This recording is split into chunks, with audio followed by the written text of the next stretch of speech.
और तिवारी जी, बड़े दिनों के बाद। हाँ सर। एक्चुअली हम थोड़ा घर आ गए थे ना सर। हेलो। अभी तक क्या नमस्ते सर। ऑफलाइन आ रहे थे? क्या क्या सर? अभी तक क्या ऑफलाइन आ रहे थे? नहीं सर, ऑफलाइन नहीं आ रहे थे, लेकिन कानपुर में थे। अभी प्रेजेंट टाइम घर पे आ गया था तो। अच्छा अच्छा। तो सर, क्लास देखें आपकी सर लगी हुई थी, हम कहे देखें क्या चल रहा है। एम्पियर्स लॉ चल रहा है। अच्छा अच्छा सर। सर एक्चुअली मैं वो रिकॉर्डिंग देख लेता हूँ, मैं भी अगर नहीं रहता। ठीक है। तैयारी कैसी चल रही है? टेस्ट टेस्ट में कैसे नंबर आ रहे हैं, ये बताओ। तैयारी सर सही चल रही। टेस्ट में 610, 15, 20 ऐसे नंबर आ रहे हैं। 610 तक आ रहे हैं। जी सर। चावल दाल लिखा रहा हूँ, खाना चालू भाई। यहाँ एसआरबी ग्रुप में होगे? लक्ष्य ग्रुप में, लक्ष्य में। लक्ष्य में हो? जी सर। लक्ष्य में तो तुम कभी टेस्ट देने दिखे ही नहीं बच्चा। हाँ सर, लक्ष्य में मतलब ऐसे पहले आता था, फिर उसमें टाइमिंग थोड़ा डिस्टर्ब हो जाती थी, तो फिर वैसे रेगुलर टेस्ट देता था। क्योंकि लक्ष्य ग्रुप की तो एडमिन भी बड़ी तेज तर्रार है। हाँ, रिजवी है। हम्म। हाँ सर। एक्चुअली उसमें सर थोड़ा टाइम डिफरेंस था, इसलिए वो वाला टेस्ट मॉर्निंग में नहीं देता, इवनिंग में देता था। 10 से 1 में कई बच्चों को प्रॉब्लम थी। जी सर। एक्चुअली मैं वो सर, एक महीने देने का मतलब है कि बायोलॉजिकल क्लॉक बन जाती ना, इसलिए सर वो वाला में थोड़ा ऑड लगता था।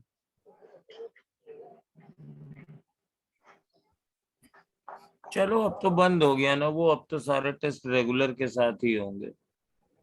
जी सर। जी सर। तब तक अपना कोर्स वोर्स खत्म कर डालो। यहाँ पे बैच के भरोसे क्यों हो? तुम लोगों का तो सब पढ़ा लिखा है यार। हाँ सर, वो अपने अकॉर्डिंग ही 15 मई तक सिलेबस खत्म कर लूंगा। फिर उसके का हम्म। सर, एक्चुअली थोड़ा लेट से प्रिपरेशन भी स्टार्ट किया था। हाँ, वो तो अक्सर होता है, पहले उम्मीद रहती है ना यहाँ हो तो जाएगा सर वहां हो जाएगा। थोड़ा हो गया था घर हम्म। में, एक्सीडेंटल हो गया, तो सर आपको पता ही था। मालूम। हाँ सर। बढ़िया है, अभी बहुत टाइम है, तैयारी करो, हो जाएगा। हाँ सर। ठीक है सर, नमस्ते। हाँ नमस्ते, क्या क्लास नहीं करोगे क्या? करें। प्रत्युष वर्मा। देख लो अपना, तुम लोगों के लिए क्लासेस भी उतनी इम्पोर्टेंट नहीं है, मेन है तुम लोगों की प्रॉब्लम सॉल्व हो जाए। उसके लिए हम सोच रहे हैं कि कोई समय निकाल के बैठा करें न्यू लाइट में।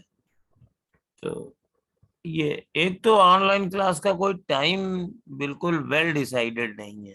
सर ये टाइम मतलब रेगुलर रहता है ना, तो इसलिए थोड़ा वो हो जाता है ना, अपना पढ़ने का बच्चे एक भी वो। परेशान रहते हैं, इस बैच के बच्चे भी परेशान रहते हैं। और सर और ये हो जाता है कि जैसे है कि कभी जूम पे चलता नहीं है, कभी ये होता, कभी वो होता है।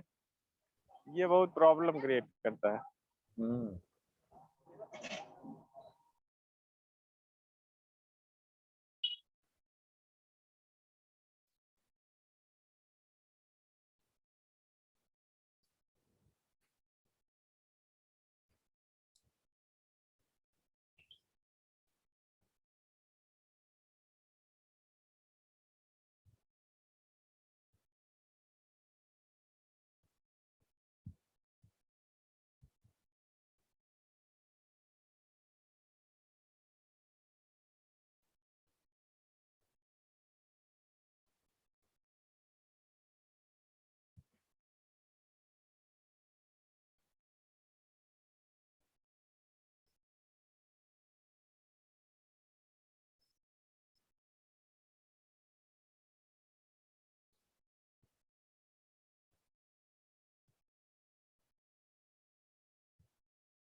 तो चलो बच्चों, आज की क्लास शुरू करते हैं।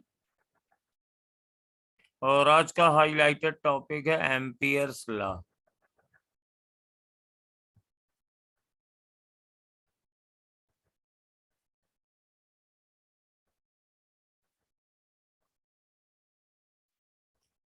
अब एम्पियर्स लॉ के बारे में दो चार चीजें समझ लो कि हमको ये सीखना है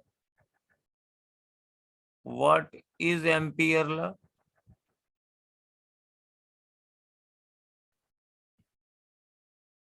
number two how can we apply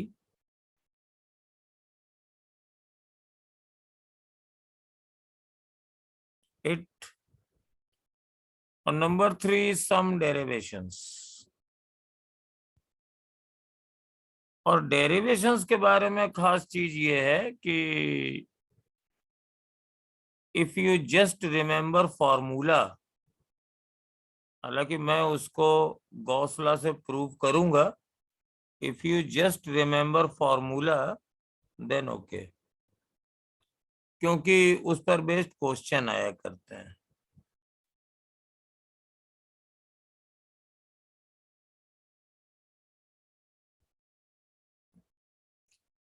तो सबसे पहले मेरा फर्स्ट क्वेश्चन कि एम्पियर्स लॉ क्या होता है। तो कंसीडर है magnetic field, consider a magnetic field,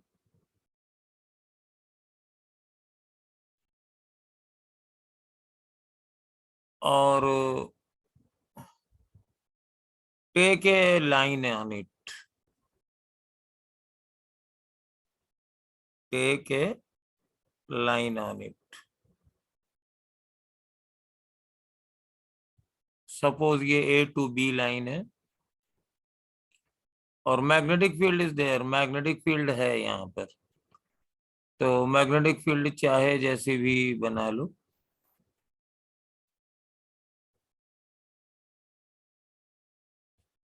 अब देखो ये लाइन ऐसे जा रही है, ये जाने की डायरेक्शन चूज करी है, इसको छोटे छोटे पार्ट्स में डिवाइड कर दिया। पार्ट्स में डिवाइड करने का मतलब हम लोग अच्छी तरीके से जानते हैं, ये each part is equivalent to a point. तो सपोज इस पार्ट को कंसीडर करते हैं, इसकी लेंथ ले लेते हैं डीएल, टेंजेंशियल होगी इस कर्व पे, और जिस जगह ये यहाँ पर है उस जगह कुछ मैग्नेटिक फील्ड भी होगी। सपोज इस जगह मैग्नेटिक फील्ड बी है। Now calculate B dot dl. बहुत कुछ ये इलेक्ट्रिक फील्ड फ्लक्स की तरीके से है, जैसे वहां पे E dot D A consider करते हैं, यहाँ पर B dot D L consider करते हैं, और इसको ए से बी तक डिफरेंट पॉइंट पर निकाल करके ऐड कर देते हैं ए टू बी। तो इसको कहते हैं लाइन इंटीग्रल, लाइन इंटीग्रल।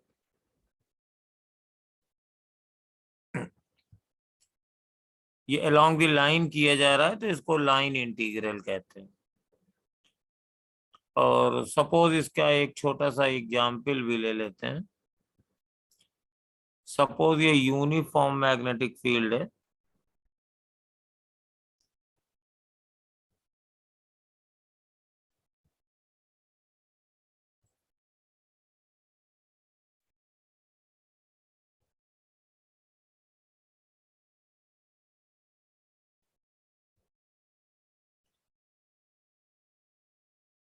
ये यूनिफॉर्म मैग्नेटिक फील्ड है,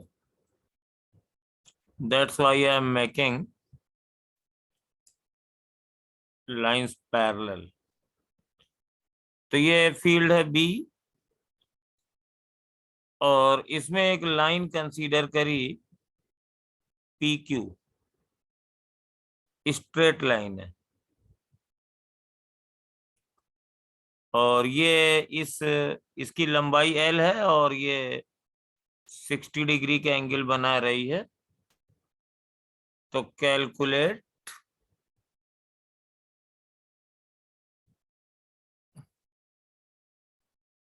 calculate integral b dot dl p से q along this line। तो सपोज ये हमें कैलकुलेट करना है, तो कैसे करेंगे ये?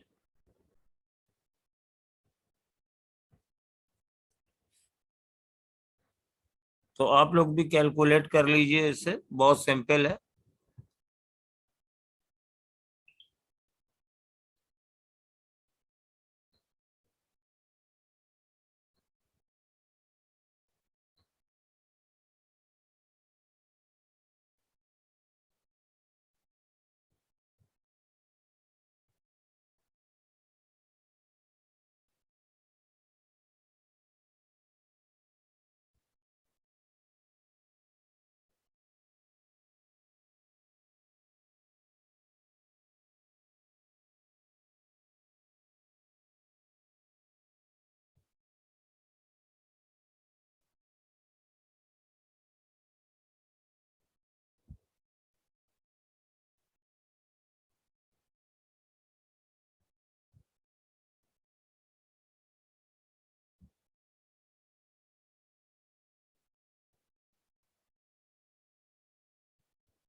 तो काफी सिंपल ये है। यहाँ पे इसको ओपन करते हैं।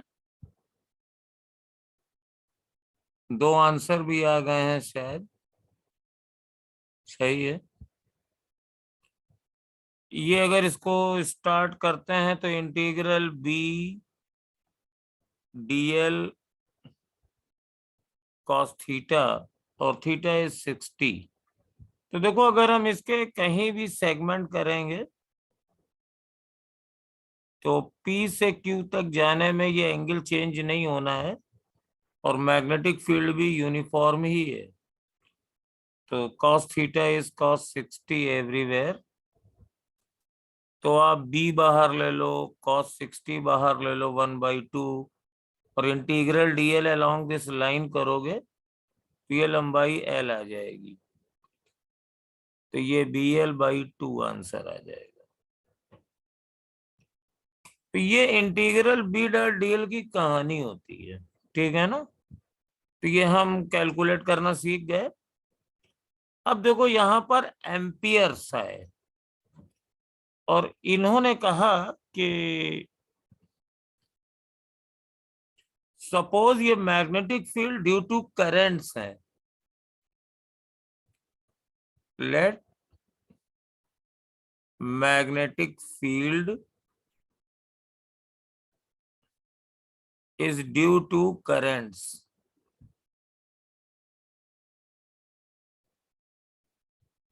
and we consider a closed loop, and we consider a closed loop। तो सपोज ये मैंने लूप कंसीडर कर लिया, और ये चलने की डायरेक्शन भी बना दी। कुछ पॉइंट्स भी रख लो इस पे यार, P Q R और S, and there are several currents through this region। मान लीजिए एक करंट ये I1 है, एक करंट ये I2 है, एक करंट अंदर भी है I3 है,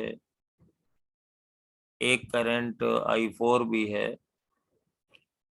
and now consider integral b dot dl for this close loop. Integral b dot dl for this close loop PQRS। तो देखो, यहां पर ये वैल्यू कितनी होगी, ये एम्पियर ने बताया था। जैसे यहां पर एक हम सेगमेंट लेते हैं, ये इस डायरेक्शन में लेंगे, क्योंकि we are circulating anti clockwise. तो डीएल वेक्टर इस तरफ होगा and there will be some magnetic field also, suppose ये बी होगी, तो बी डॉट डीएल निकालते हैं। तो ऐसे चलेंगे, कैलकुलेट कर लेंगे, तो ये वाली वैल्यू जो है ये आएगी म्यू नॉट आई इनसाइड। देखो ये मैग्नेटिक फील्ड तो सारे वायर्स की वजह से मैग्नेटिक फील्ड का वेक्टर सम है, लेकिन जब हम क्लोज लूप में इस पाथ इंटीग्रल को करेंगे बी डॉट डीएल को, तो वो सिर्फ अंदर इनसाइड करंट रिफ्लेक्ट होंगी, जस्ट लाइक गॉस लॉ। और यहाँ पे डायरेक्शन का साइन बना देना कि जैसे मैं इस डायरेक्शन में चल रहा हूं ऐसे, तो जो मेरे पास डॉट वाली करंट होगी, मतलब जो वो प्लेन से पार आ रही होगी, तो उसकी मैग्नेटिक फील्ड एंटी क्लॉकवाइज बनेगी, और जो क्रॉस वाली होगी उसकी क्लॉकवाइज बनेगी। तो we are circulating anti clockwise, we are circulating anti clockwise.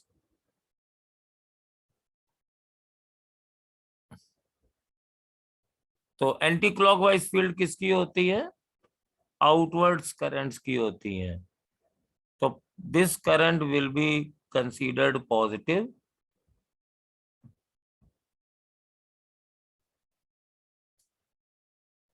And this current will considered negative.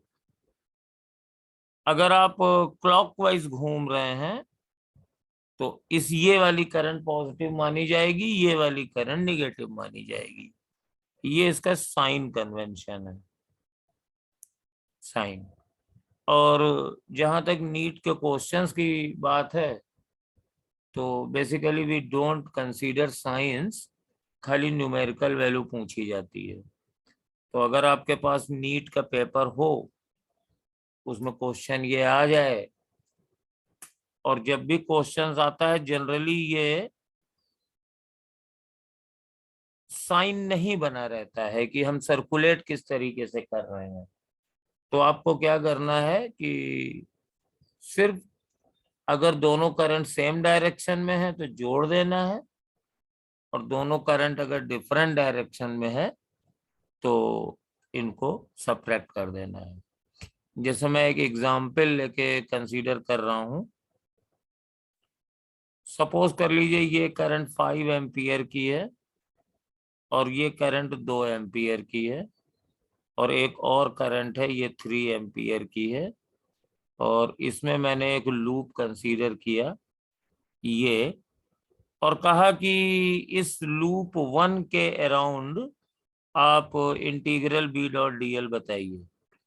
तो आप लिख दीजिए B dot dl is for this loop 1 is equal to mu naught. अब देखिए ये दोनों करंट में एक क्रॉस है, एक डॉट है, एक आउटवर्ड है, एक इनवर्ड है, तो कौन पॉजिटिव ले कौन निगेटिव ले वो तो तुम्हारी मर्जी है भैया। अगर तुम क्लॉकवाइज घूमते हो तो ये पॉजिटिव होगी, ये निगेटिव होगी। अगर तुम एंटी क्लॉकवाइज घूमते हो तो ये पॉजिटिव होगी, ये निगेटिव होगी। तो यहाँ पर साइन तो दिया ही नहीं रहता है ज्यादातर नीट में, तो हम लोग कुछ नहीं करेंगे, बस ज्यादा में से कम वाले को माइनस करेंगे। हाँ, माइनस करना मत भूलना भाई, क्योंकि दोनों अपोजिट है।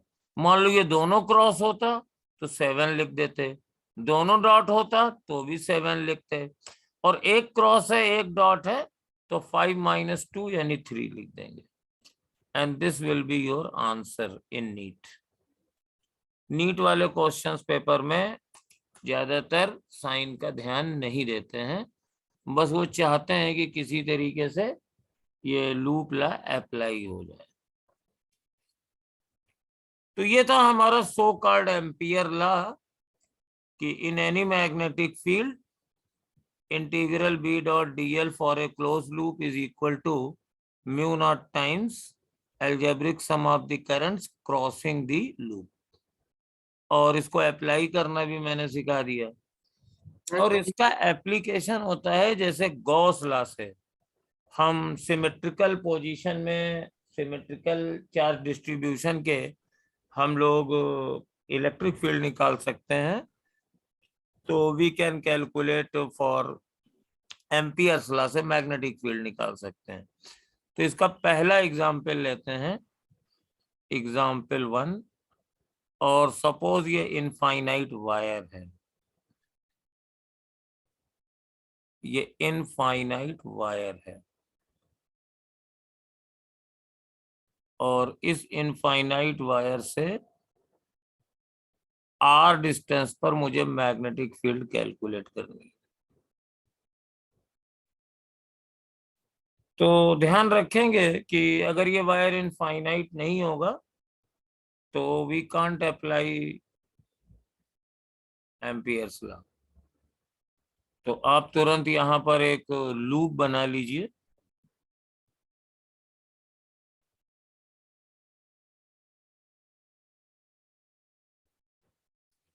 और लूप ऐसा बनाइए कि ये वायर उसकी एक्सिस पर हो।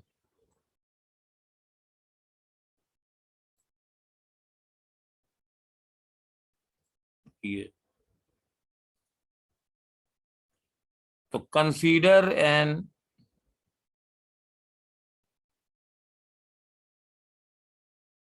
एम्पीरियन लूप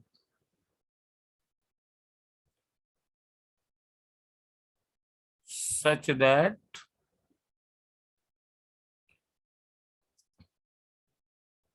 कि सेंटर यहीं पर हो, सिमेट्रिकल हो ये, और वायर इसकी एक्सिस पर हो। ये लूप इस पॉइंट से जरूर पास होना चाहिए, such that passing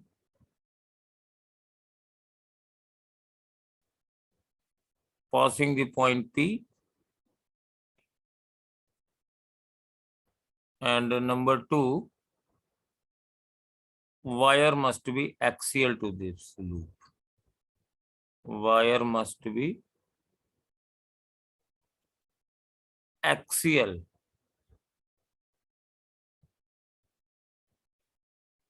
this loop.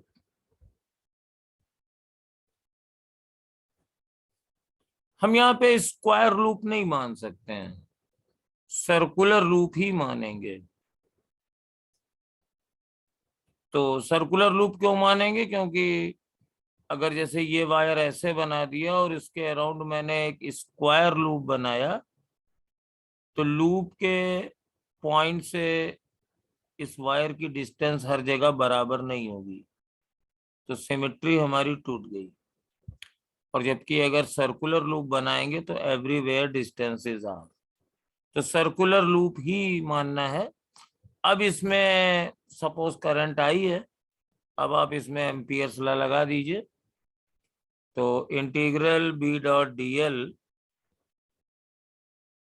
For this loop is equal to mu naught I.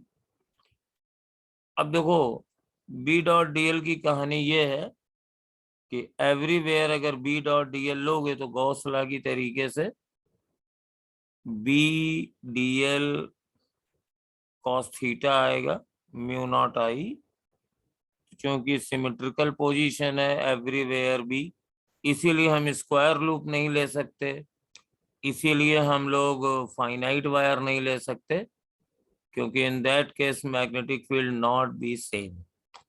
And theta की डायरेक्शन, थीटा क्या होता है?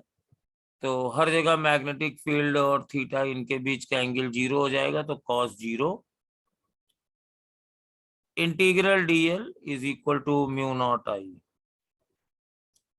तो इंटीग्रल dl cos 0 1 होता है और इंटीग्रल dl 2 पाई r होता है, सरकमफ्रेंस, और that is mu naught I.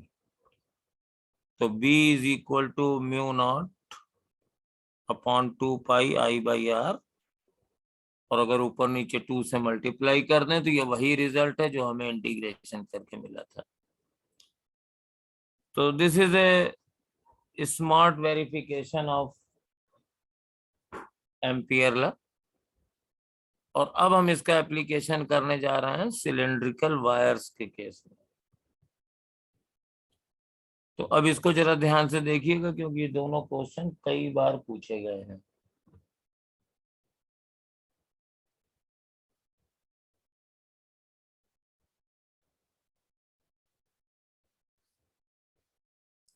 cylindrical shell, infinite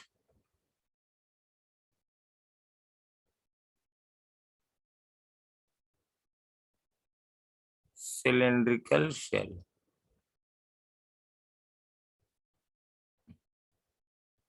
तो ये सिलेंड्रिकल शेल मैंने बनाई है, इनफाइनाइटली लॉन्ग है,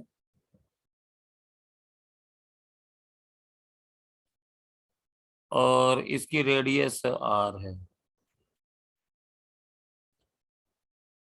shell radius is R and current इससे फ्लो कर रही है आई।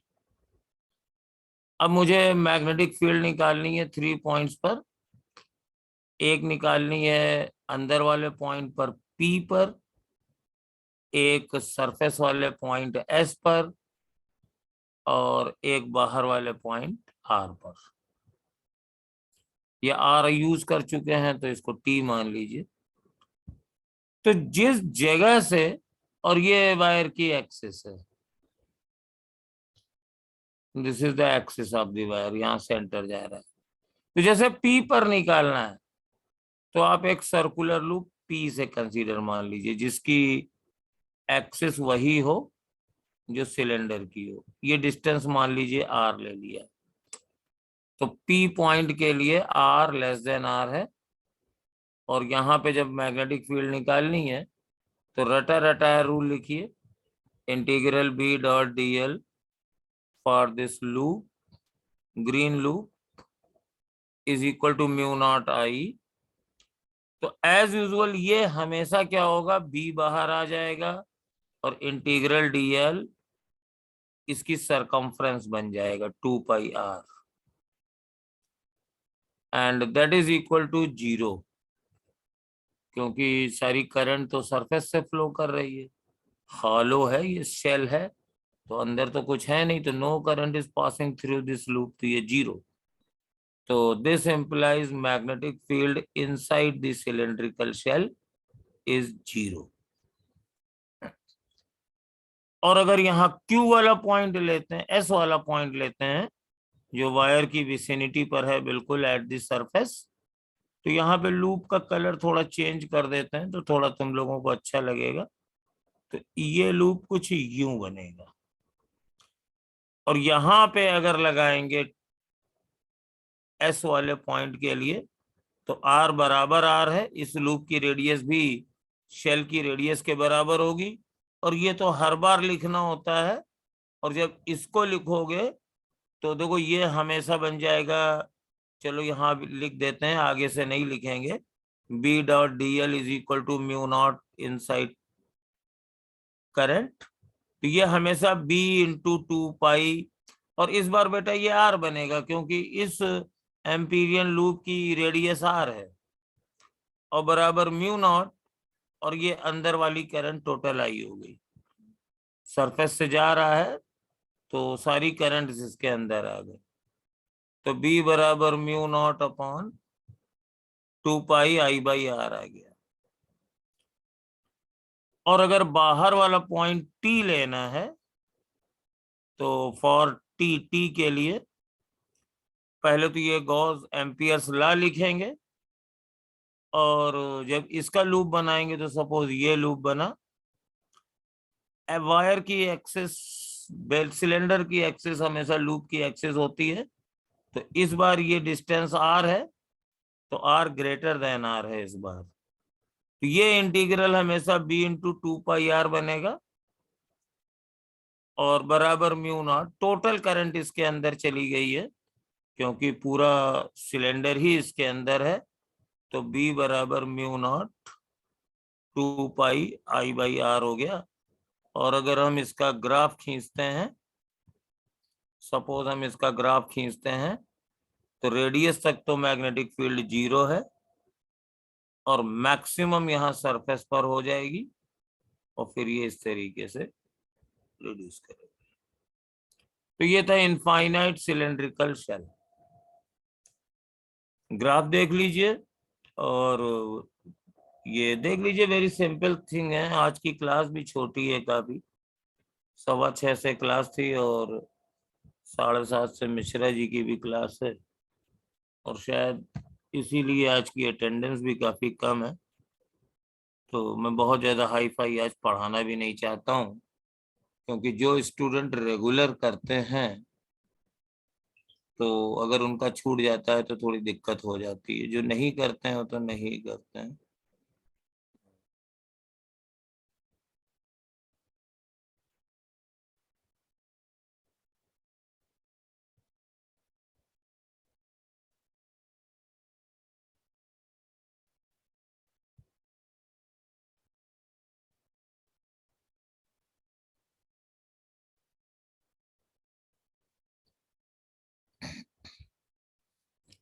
तो अगला हमारा टारगेट है सॉलिड शेल।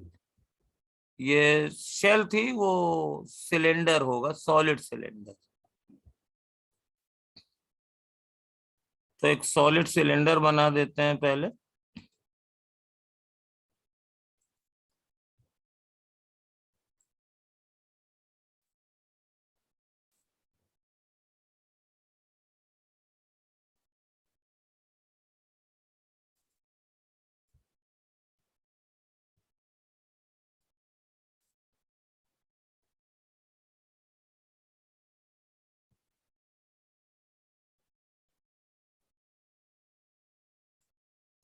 तो बनाया तो छोटा सा ही है, पर इसको आप इनफाइनाइटली लॉन्ग मानिए।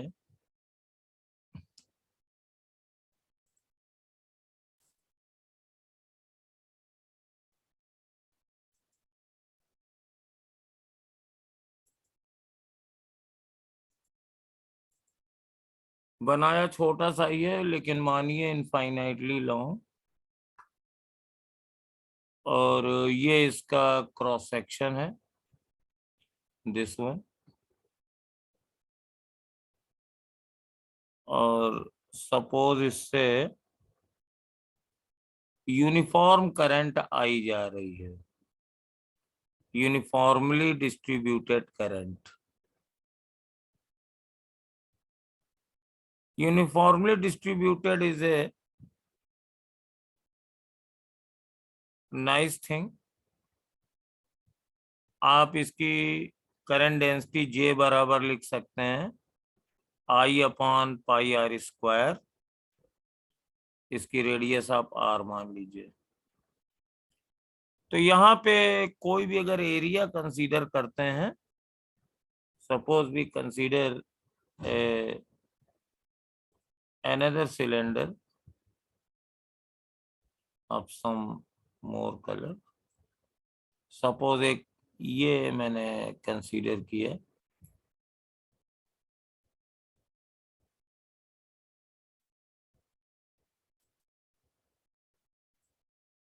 तो उसमें इससे बह जाने वाली करंट जो होगी वो उसके क्रॉस सेक्शन एरिया के प्रोपोर्शनल होगी।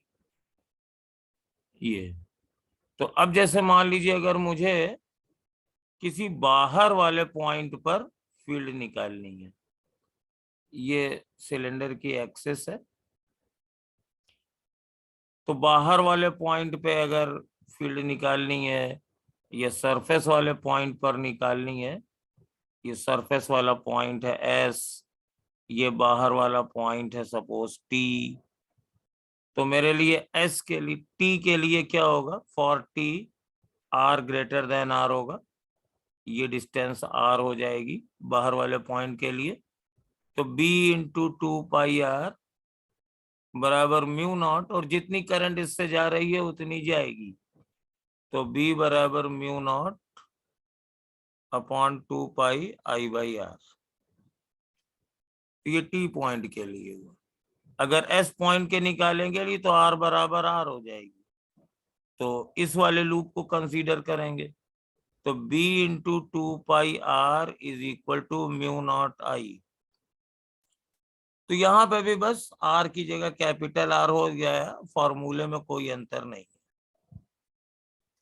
लेकिन अगर हमें कोई इनसाइड वाला पॉइंट निकालना है, दैट इज इंटरेस्टिंग। सपोज ये वाला पॉइंट है, यहां बना लेते हैं ये। सपोज ये अंदर वाला पॉइंट P है, ये रेडियस R है। तो फॉर P r r है, और इसके लिए जब लगाएंगे b इंटू 2 π r और म्यू नॉट। अब बेटा सिर्फ वो करंट चाहिए जो इतने हिस्से से जा रही है, क्योंकि करंट पूरे वायर से यूनिफॉर्मली डिस्ट्रीब्यूट होके जा रही है।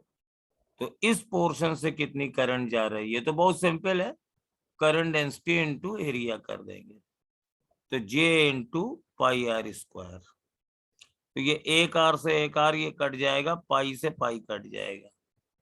तो B बराबर म्यू नॉट, और J की वैल्यू रख दीजिए I अपॉन, ये 2 नीचे आ जाएगा, πr² इंटू R।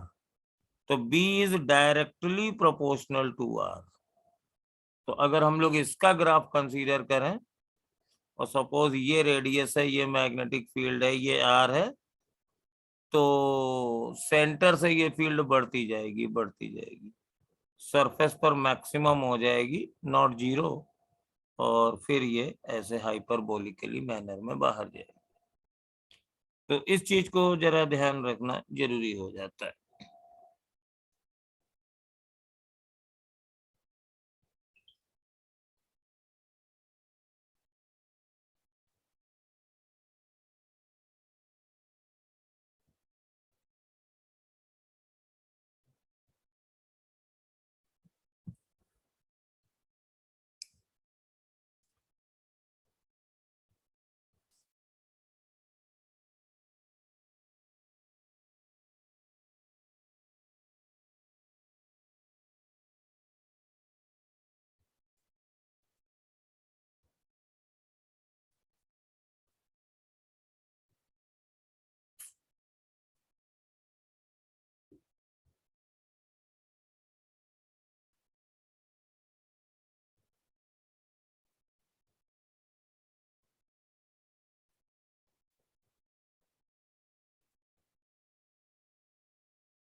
अब देखो, इसका एक थोड़ा सा टफ क्वेश्चन लेते हैं।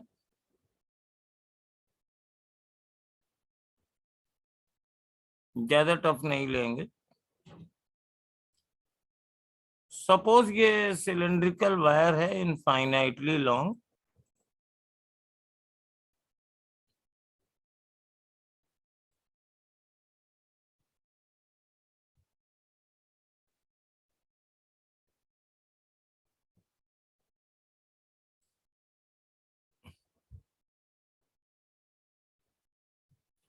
और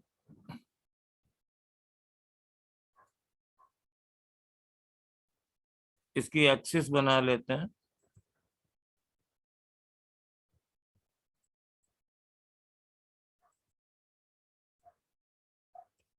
this is axis.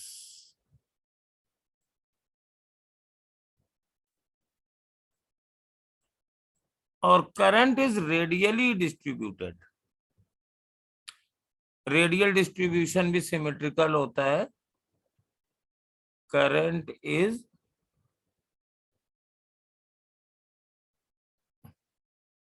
Radially distributed.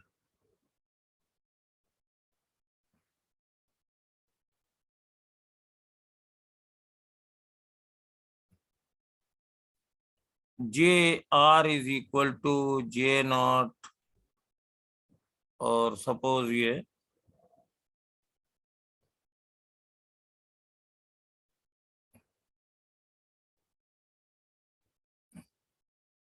Upon R है, जे नॉट अपॉन आर है।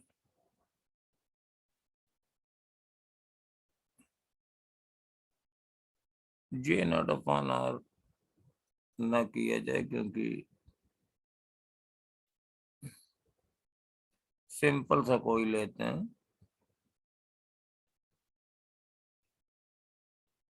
जे नॉट आर स्क्वायर ले लेते हैं। रेडियस इसकी एज यूजुअल आर है, और सपोज आउटर पॉइंट पर मुझे फील्ड है, आउटर पॉइंट कोई है T, R greater than R, यहां पे फील्ड निकालनी है। तो कोई भी चीज नहीं आएगी।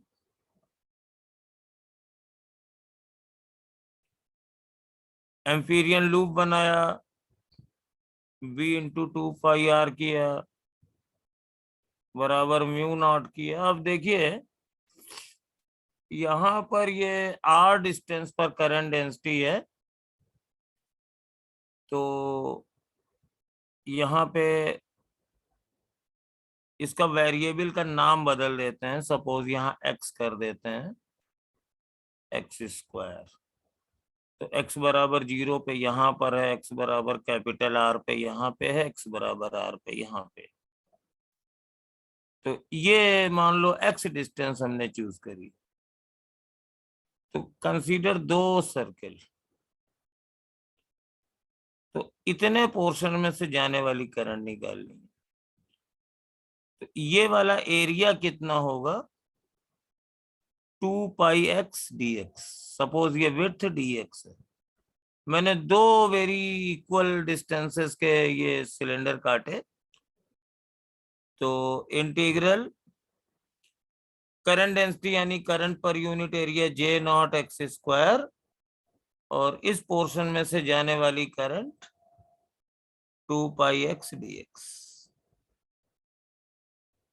अब एक्स की वैल्यू 0 टू आर रखेंगे, क्योंकि करंट तो सिलेंडर से ही बहेगी ना, यहाँ बाहर थोड़ी ना फ्लो करेगी।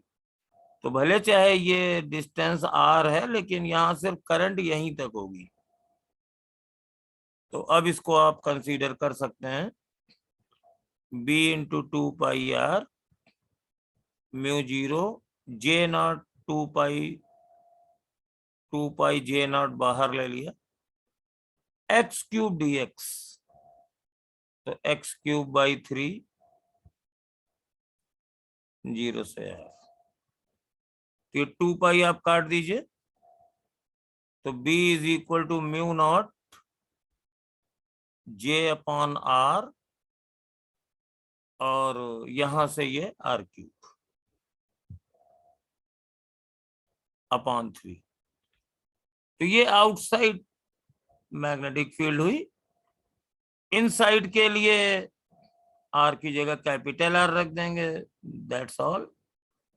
और अगर इनसाइड पॉइंट है, सपोज ये हमारे पास निकालना है आर, और इससे करना है, तो B into 2 pi R mu naught, और बाकी सब रटा रटाया J naught X square 2 pi X D X, और इस बार करंट सिर्फ इस लूप से लेनी है, यानी 0 से R तक।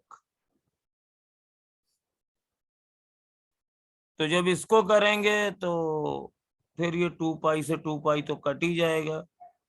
तो B इंटू आर बराबर म्यू नॉट जे नॉट। अब x³/3 करेंगे तो ये r³/3 आएगा। तो ये B बराबर आ जाएगा mu naught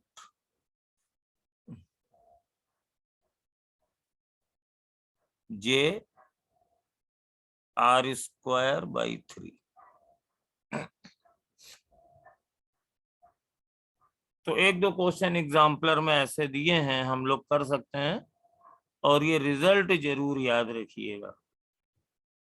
okay.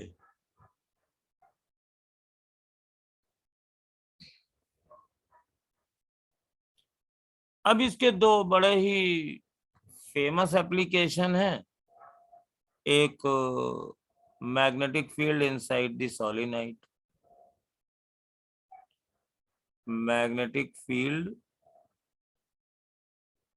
Inside a solenoid.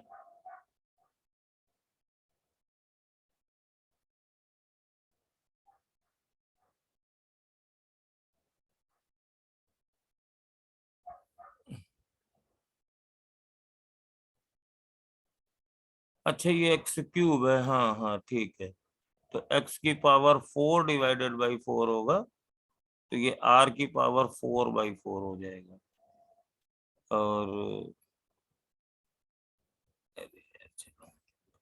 और ये r⁴ तो ये r³ आ जाएगा। ये बेटा इंटीग्रेशन x³ का x⁴/4 होगा। चलो नेक्स्ट। अब देखो सोलिनॉइड में क्या होता है। सोलिनॉइड ये कोई सिलेंड्रिकल ट्यूब होती है, और इसके ऊपर हम वायरिंग कर देते हैं, ऐसे ऐसे करंट लपेट देते हैं यू। और सपोज कर लो इसकी रेडियस r है, ये l है लंबाई, ये इसकी एक्सिस कहलाती है सोलिनॉइड की।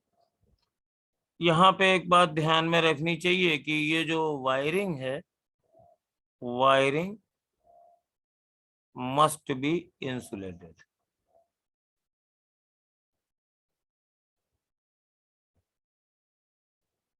मतलब दो वायर्स के बीच में डिस्टेंस कुछ होनी चाहिए, ये सब एक दूसरे से टच ना करें,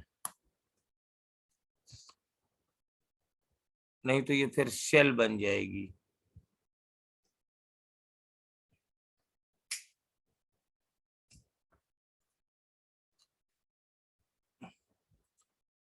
और मान लीजिए करंट इसमें ऐसे जा रही है, इधर से जा रही है अंदर से, और फिर ये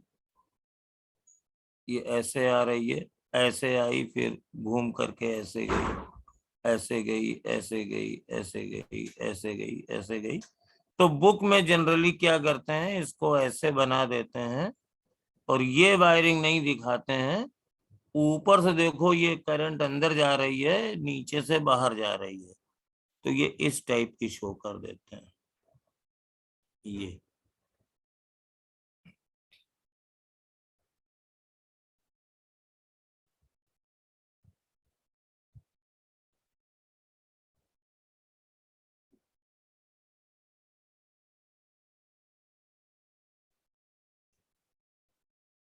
ये मेरे पास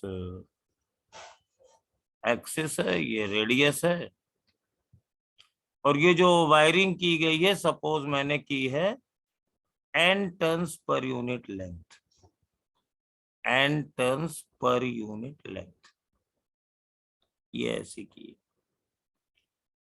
इसकी लेंथ l है, और सपोज मुझे किसी पॉइंट पर फील्ड निकालनी है, तो इसको हम दो तरीके से कर सकते हैं।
Mic off.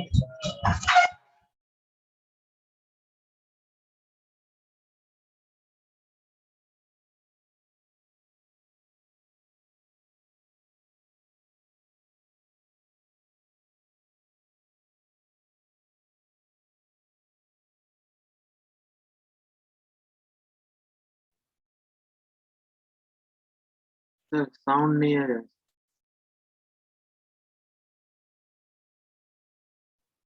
हाँ, हम कह रहे हैं इसको करने का क्लासिकल मेथड है कि इंटीग्रेशन से करो, जिस जगह फील्ड नहीं है इस जगह आप ओरिजिन मान लो x बराबर 0। ओके, डिस्टेंस ले लो कुछ और एक थोड़ी सी विड्थ ले लो dx। ये जो ऊपर इंसुलेटिंग वायरिंग की गई है उसकी लेंथ हमने dx कर लिया। तो इस हमारे पास n टर्न्स पर यूनिट लेंथ है, तो number of turns in dx length is equal to n into dx। और तुम्हें एक फॉर्मूला याद होगा कि अगर ये करंट कैरिंग रिंग है तो यहाँ फील्ड का फॉर्मूला तुम्हें डेफिनेटली याद होगा, लंबा सा फॉर्मूला होता है। तो इसकी वजह से यहाँ पर फील्ड लिखते हैं इधर वाले पोर्शन के लिए, ठीक है। तो ये कितनी हो जाएगी देखिए, mu naught upon 4 pi 2 pi number of turns, तो ये N D X 2 pi N I R square. तो आई तो चाहिए ही, करंट मान लीजिए आई है, और R square upon R square plus X square whole to the power 3/2। और डायरेक्शन, तो यहां से देखिए इधर से फील्ड अंदर जा रही है, इधर से करंट अंदर जा रही है, इधर से करंट बाहर जा रही है। तो इधर से देखेंगे तो मेरी फील्ड एंटी क्लॉकवाइज जा रही है। तो due to this portion electric field will be this side, ये बी आ जाएगी। एनीवे, और अगर आप इधर वाला पोर्शन कंसीडर करते हैं तब यहां पर फील्ड जो निकलेगी तो यहाँ पर ये क्लॉकवाइज जाएगी, तब भी अंदर जाएगी, तो फील्ड सबके लिए एक ही जाएगी। तो ये जो फील्ड है इसको हम इंटीग्रेट कर देंगे, mu naught upon 4 pi 2 pi N I R square dx upon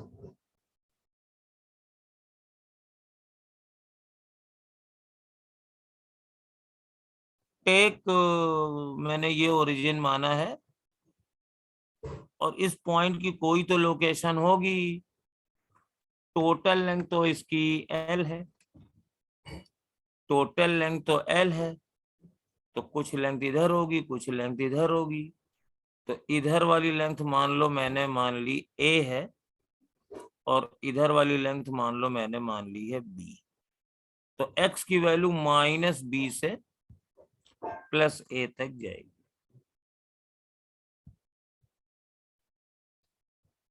अब अगर आप इसको इंटीग्रेट करते हैं तो इंटीग्रेशन कठिन नहीं है, बस dx upon R square plus X square की पावर 3/2 का इंटीग्रल यहां फंसेगा। तो इसका कुछ इलाज कर लिया जाता है, और वो इलाज ये है कि हम लोग इसको थीटा के टर्म में चलते हैं। ये तो बहरहाल मैं तो ये करने जा रहा हूं, मैं तो इस इंटीग्रेशन को ही आज करूंगा। और आज की क्लास भी खत्म होने वाली है, 7:16 है। तो आज मैं ये इंटीग्रेशन बता के आपके ऊपर छोड़ दूंगा, फिर इस टॉपिक को कल की क्लास में करूंगा, कल थोड़ी लंबी क्लास है। तो ये इंटीग्रल है dx upon r² plus x² की पावर 3/2। और ऐसे इंटीग्रल के लिए बेटा हम लोग x को r tan थीटा मान लेते हैं, where theta is some angle. तो dx बराबर हो जाएगा r sec² theta d theta.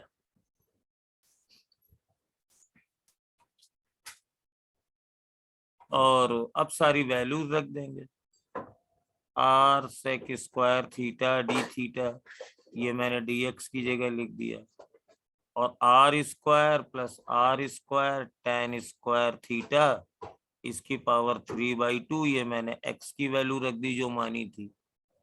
तो r sec² theta d theta, और यहां से देखो ये r² कॉमन है, बाहर आएगा तो r³ बनेगा, और ब्रैकेट में 1 प्लस tan² थीटा की पावर 3/2 है। अब आप लोग जानते हो कि ये 1/r² हो जाएगा, और ये sec² थीटा d थीटा है, और 1 प्लस tan² थीटा भी sec² थीटा होता है, तो ये sec³ थीटा बनेगा। और अब ये तुम लोगों के लिए लेफ्ट हैंड जवाब है, 1/sec थीटा यानी integral cos theta d theta, and that is equal to 1/r² sin theta. तो इसका इंटीग्रल ये है, और अगर हम इस इंटीग्रल को यूज करते हैं, इस इंटीग्रल को यूज करने के लिए, तो a/-b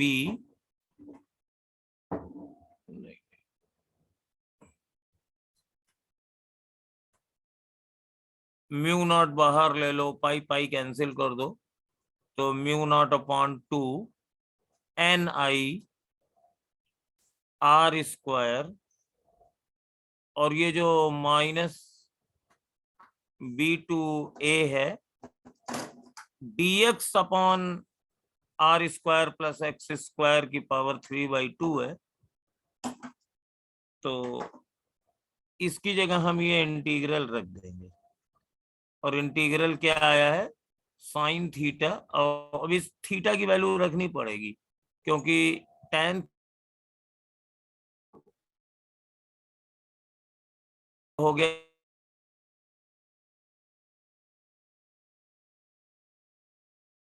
ऑन दिस, तो x upon √x² plus r², और नीचे 1/r²। तो ये वाली वैल्यू हम कॉपी कर लेते हैं,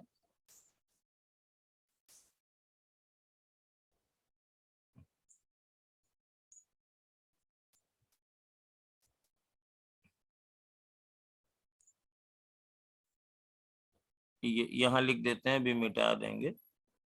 और ये जो integral dx upon r² plus x² की पावर 3/2 है, इसकी जगह लिख देंगे x upon r² √x² plus r² from -b to a। तो ये r² कैंसिल हो जाएगा, तो म्यू नॉट बाई 2ni।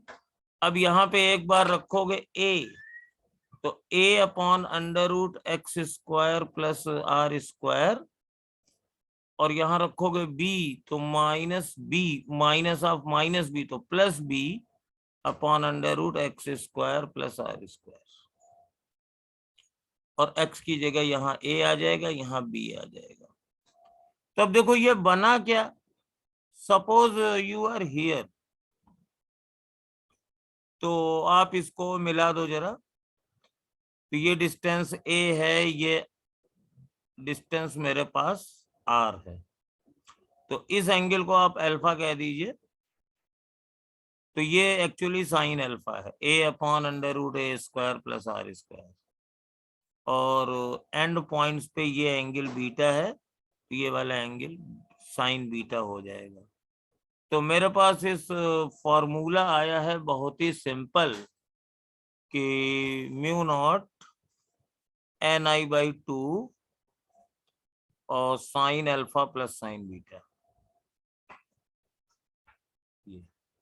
यानी अगर ये मैग्नेटिक फील्ड, ये हमारे पास करंट कैरिंग सोलिनॉइड है और इस जगह फील्ड निकालनी है, तो μ0 ni/2 एवरीथिंग यू नो, और ऐसे मिला दो, इसको अल्फा कह दो, इसको बीटा कह दो, sine alpha plus sign beta, ये मैग्नेटिक फील्ड है। तो it is very straight forward formula. और फिर इसमें थोड़ा सा हम लोग और मैजिक रिजल्ट करेंगे, आज नहीं कल करेंगे। तब तक चाय वाय पी लो, अभी एक क्लास तुम लोगों की और है। मॉडर्न फिजिक्स बेटा बहुत ध्यान से करना, क्योंकि और एनसीईआरटी से इसकी थ्योरी भी पढ़ना, क्योंकि मॉडर्न फिजिक्स में थ्योरी काफी आती है, और इनफैक्ट थ्योरी आती है तो मॉडर्न फिजिक्स से ही आती है। और दूसरी बात यह है कि इसके न्यूमेरिकल काफी सिंपल होते हैं और नीट में वेटेज ज्यादा होता है। तो do modern physics very carefully. Okay, thanks. आज की क्लास बंद करते हैं। Thank you sir. Thank you. Thank you, sir. Thank you.